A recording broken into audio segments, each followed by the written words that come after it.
So in the best match retrieval model, what we will be doing is we will be scoring each document for the given query. And based on this score, we will be making a ranked list. A ranked list where the documents will be ranked based on their relevance score. This is also referred to as the relevance score or the similarity score.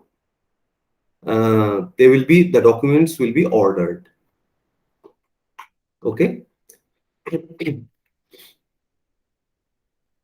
Now, in the best match retrieval model, what we'll be doing is, as we have already discussed, we will be expressing the similarity as expressing the relevance as a factor of similarity between the query and the document. Now, one of the most sought after way of actually realizing this similarity was proposed in the late 1960s by none other than Gerard Shelton, the father of this information retrieval research. Using this, we can actually compute, given a query, the relevance of a document or all the documents in the collection. So before going into the details of the vector space model, let us have a very brief introduction, brief discussion or recap on the vector space.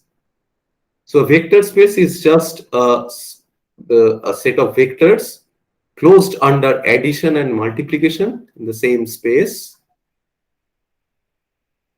And a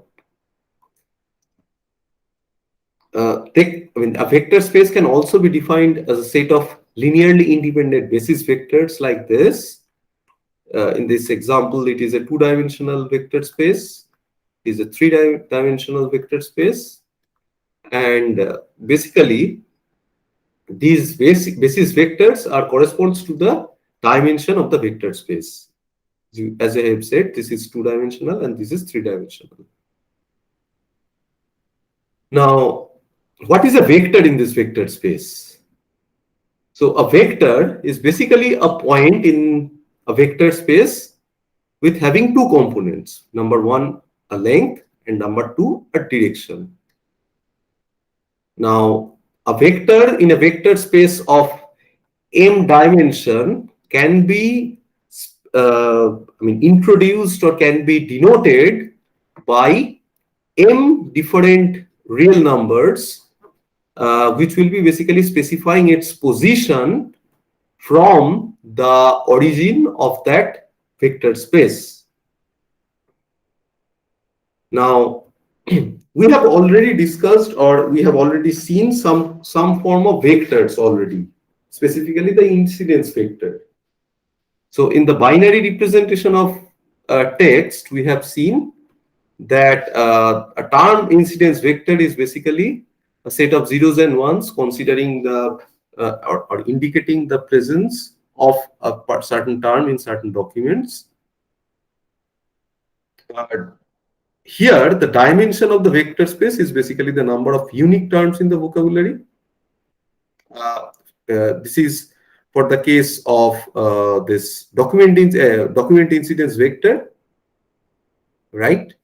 So in case of term incidence vector, the dimension of the vector space will be basically the number of different documents in the collection. In case of document incidence vector, it is the number of unique terms in the vocabulary. Here, in this binary representation of text, there is no notion of word frequency, which we have introduced later on. But to keep our, initially we started with this, right? Now let's consider we have a simple scenario. Like in the vocabulary, there are three terms: bite, dog, man. Now, if we consider this thing, document incidence vector, then the dimension of the vector space is basically the number of unique terms. So basically, the number of unique terms is basically the number of the length of this vocabulary here. which is basically 3. So it will be basically the three-dimensional vector space, where each basis vector is indicating the individual terms: dog, man, bite. Now, if we are given 3 documents, doc 1, doc 2, doc 3, having these many terms, these terms being occurred, then their document incidence vector, these are basically the document incidence vector, will be such as this. Document 1 will be somewhere here, 1 1 1, basically 1 inside in place of here, 1 in place of here, and 1 place of 1 in the z direction, like this.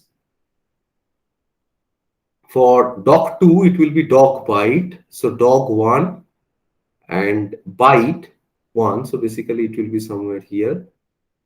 And for dog 3, it is basically man bite, so basically 1 man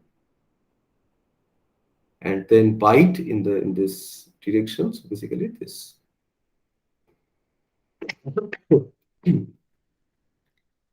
So now, if a query term such as say dog man is given, how to actually compute their similarity? So what we'll be doing in vector space model is basically we will be representing the given query as in the same vector space as the document in which the documents are also being represented. So and then what we'll be doing is we'll be computing some vector similarity. We'll be computing some vector similarity between the query vector, which is this, with all the other document vectors which are already mapped or represented in this vector space. So as you can understand, this will be actually producing a ranked list of documents. Now, if you do the maths, considering the doc 1, doc 2, doc 3, and q, we'll be understanding which one will be the highest, the most similar document after doing the simple mathematical formulation or mathematical representation. We will be understanding that this document 1 will be the most significant, most relevant one, or having the highest similarity in this vector space. So how to actually compute the similarity in a vector space? That is the major concern or major thing to discuss in this part of the course. So what is our target? Ultimate target is we are given a collection that is containing many documents. We are given a query, which is basically, you can simply consider it as a query. We need to compute the similarity between all the documents in this collection with this query. And based on the similarity, we need to produce a ranked list. Now, in order to compute the similarity, as we have discussed, we'll be assigning some score to all the documents in the collection. And based on that, we will be ranking the documents. So if we represent all the documents in the vector space, let's say this is the vector space, these are the documents, and say this is the query.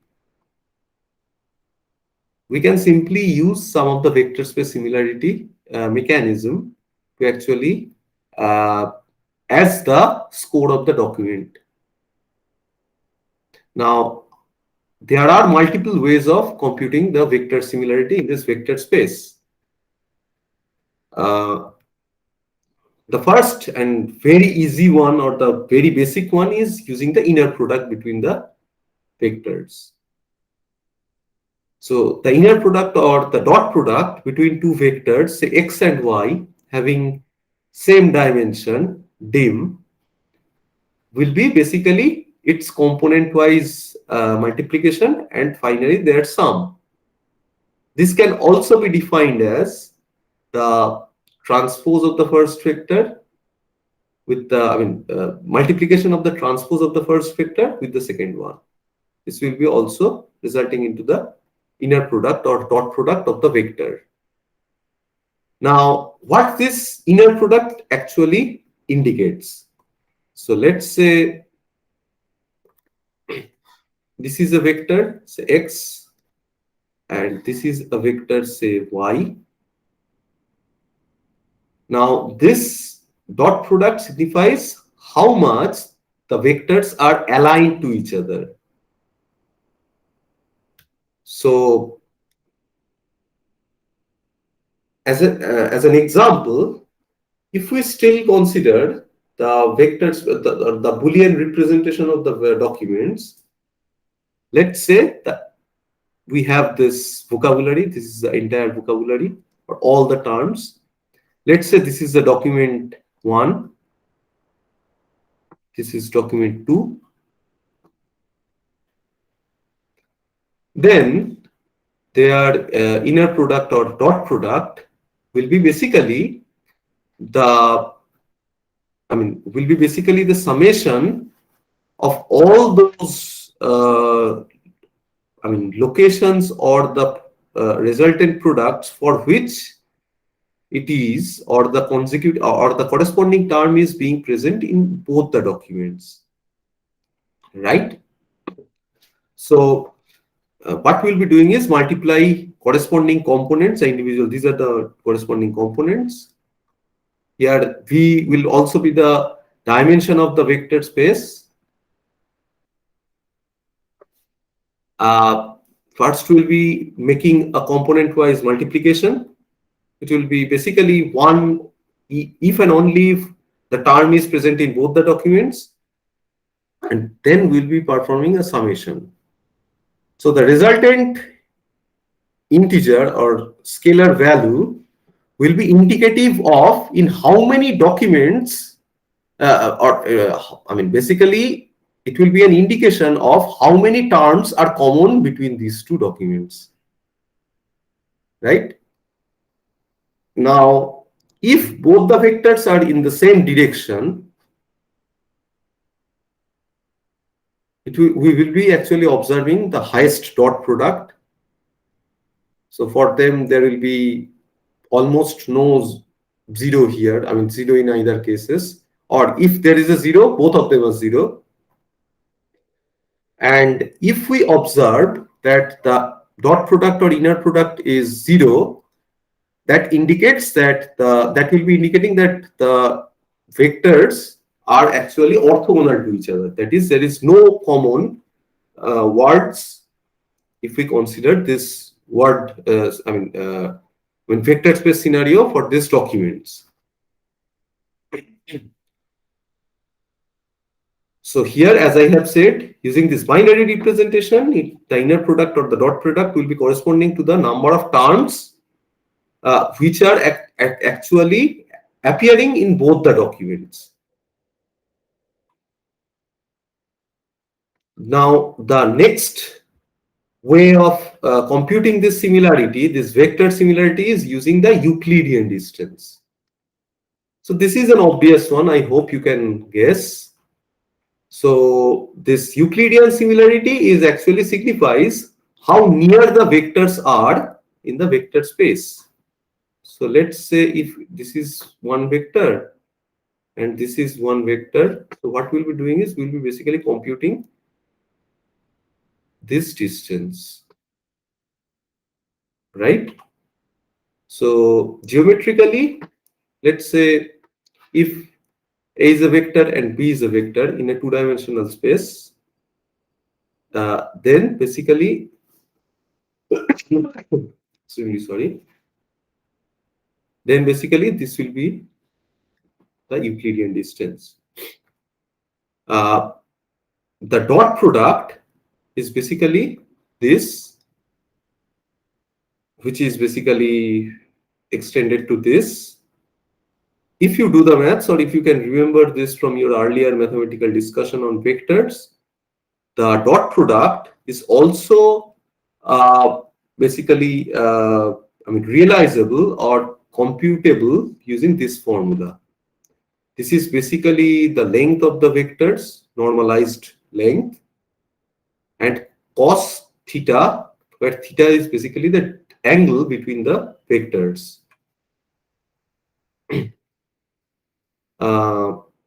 Okay. So considering this inner product, there can be some issue. What are the issue? So let's say we have a 3-term query Q1, Q2, Q3, and we have two documents, D1 and D2. The document D1, the length of the document D1 is 20, and it is basically containing all the three query terms. Whereas the length of the document D2 is 200, 10 times, but it is still containing all the three query terms. Now, if we consider that the turn frequency of all the QIs in both D1 and D2 are same, then also the inner product will be higher for the longer document. So you can understand this. I mean, considering the vector space, considering the presence of the other terms, it will be basically giving a higher weight or a favor to the longer document. So again, just to repeat the concept again, let's say this is D1 and let's say this is D2.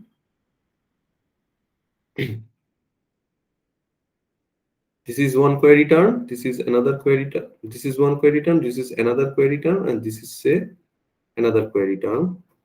Here this is one query term, this is another query term, and this is another query term. This is T1. There are other terms which are occurring multiple times, of course. But as we know, the query term, the presence of query term is the most important one. Now, considering these, I mean, considering the term frequency having the same term frequency in both the documents, still T1 will be more relevant if we consider the inner product. Now, similar or same kind of an issue is also true or also realizable, also observed or observable for the Euclidean distance as well.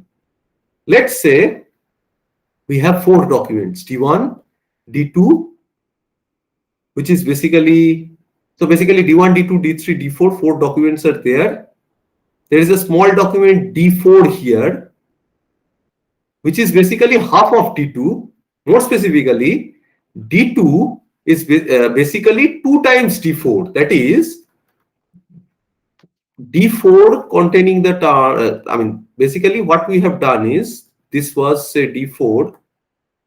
We have created D2 by concatenating this with this itself. So after concatenating two D4s together, it is forming D2. Now we can understand that semantically D2 and D4 have the same content, because what we have done is we have copied the content, just, I mean, we kept the copy twice.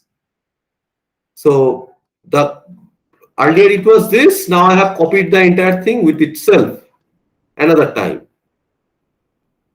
So the whole thing, the whole length will be increased. As you can see, the length has been increased here.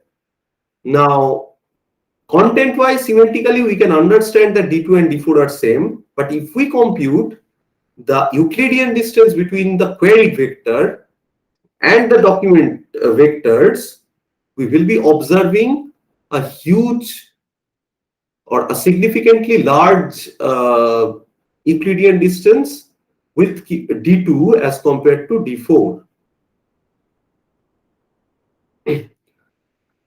So how to actually use this vector space then to compute, to realize the similarity between query and document. So what we will be doing is we will be basically considering the angle between the two vectors. So the angle between two documents will be 0 when there is maximum similarity, and it will be 90°, or basically the relevance will be increased with the angle between them. So what we'll be doing is we'll be basically considering this theta between, say, let's say, so let's say this is a document under consideration and this is a query with which I want to actually compute the similarity. Okay. So first we started with computing the dot product. Then we discussed on the use of Euclidean distance. Now what we'll be doing is we'll be using the angle between the vectors. So essentially what we'll be doing for a given document and a query, we'll be basically computing the cosine between the corresponding vectors. Okay. Now there is a factor of length normalization that is very much needed. So a vector can be normalized by dividing it by its L2 norm. So you can understand this is L2 norm. So using this, what we can do is we can actually overcome this scenario. So instead of keeping this, we'll be length normalizing it, and we'll be length normalizing all the documents in the collection together with the query itself. So what essentially will be done? The query vector, if it is earlier like this, after normalization it will be longer. A longer document vector, say D, will be made shorter or having the same after normalization effect after performing this length normalization. Okay. So for that, what we'll be doing is we'll be basically dividing it by their L2 norms, the individual L2 norms. So dividing each of the vectors by the L2 norm will be making a unit vector for all the documents or all the documents in the collection together with the vector of the query as well. So earlier the vector space was a free one and an open one. Now it is basically a unit hyperspace. Right? Now this will be essentially for D2 and D4, the discussion that we had regarding the issue with Euclidean distance. After normalization, D2 and D4 will be having the same unit vector. So in that case, we'll be having the same. So D2 will be there as well as a vector of D4, which will be just just over it. And using this, we can actually compare longer and shorter documents after applying this length normalization. So finally, what essentially we'll be doing is we'll be using cosine similarity. So cosine similarity between two vectors, say x and y, is basically the inner product in the numerator and their L2 norms in the denominator. So this is basically the L2 norm of the vector x and the L2 norm of the vector y. Okay. And another very important, important thing that we'll be ending up with is we will be getting a range from 0 to 1 if we apply a cosine similarity. So having a range, a bounded range, is always helpful. We know if the cosine similarity is 0, that means they are completely dissimilar. If the cosine value is 1, we'll be understanding that they are exactly the same, right? That's it. So as a simple example, if the corresponding vectors are this 1, 0, 1 and 1, 1, 0, I hope you will be able to compute their uh, cosine similarity using this formula. Here the dimension is 3. That's it up to today's class. A small exercise for you. Let's say we have 8 documents containing these terms, and we have the query as check. Now compute the inner product between the query Q with all the documents and their cosine similarity. I mean, compute the cosine similarity between Q and all the documents. For this cosine similarity, please use the length normalized one. Or, I mean, essentially, cosine similarity is defined as a length normal. I mean, having the length normalization factor, of course, as you can see here, as we are here again length normalizing it anyway. So, yeah, that's it. Any question?